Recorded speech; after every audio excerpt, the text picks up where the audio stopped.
you up in the box. I mean, I guess how does everything kind of work out? Well, I don't think anything's going to change too much. Obviously, you're going to have the defensive coaches and the offensive coaches that are down on the field. They're going to be able to handle all the verbiage that he wants to get communicated to the players on the field. I think the one thing maybe that you miss that some people don't necessarily see is Coach Dooley has an opportunity to look a guy in the eye and talk to him in the eye, and see kind of how they're feeling and how they're reacting to him and what they need to hear. Because when you get up in the press box, it's just a completely different world as far as what you're, the emotional part of it's taken out a little bit. But you got to look at it as a positive too. He'll probably be able to see some things offensively. He'll probably be able to see some things defensively, maybe that you wouldn't necessarily be able to see. Is that the biggest thing that you've done both? Yeah. The sideline and the box. Is that the biggest thing, just being able to get a feel for your team and It for is. individual guys? And I think there's the coaching part of it on game day. You just have an opportunity maybe to say exactly what they need to hear at the appropriate time.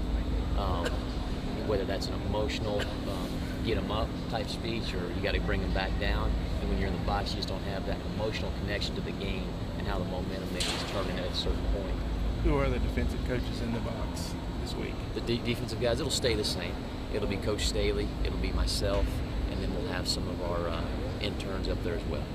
Yep.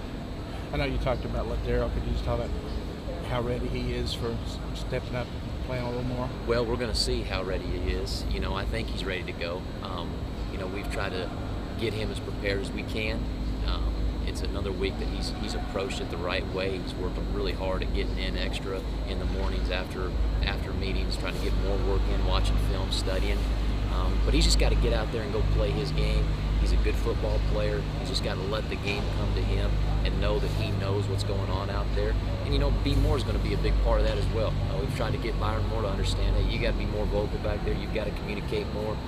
You've got to be a guy that's kind of the signal caller back there and to help that young guy out until he kind of gets used to what's going on. And I think once you get through those first 2 or 3 series, now you can kind of settle in because you understand what maybe they're going to attack you with and the adjustments that are going to happen, and now he can kind of get settled in. If we get the first 2 or 3 series, I think we'll be in good shape. How did he react when he found out he was going to start?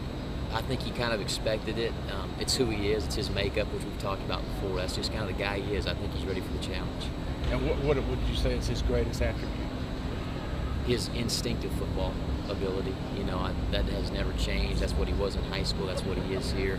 He gives us a little bit extra punch to a point of attack in the middle of the field. He can get guys down in the alley, run the alley per se, which I think sometimes we lack. When it comes to how well Mississippi State uses play action, and some of the defensive backs talked about that they don't want to be tricked this week in play action. How critical is that Ladero kind of sees the field well and kind of stays in position? Because in Georgia it seemed like he just came right in the box. Is he good at understanding when it's play action, where he needs to be? He is. You can always, you like to tell a guy, you can always bring a guy off a little bit, but you have a hard time getting a guy to go. We have to kind of pull the reins back on him a little bit. But at least you can teach him, because it goes back to his instincts. You can teach him what to see, his run-pass keys. You can kind of tell him, hey, here's what you're looking at.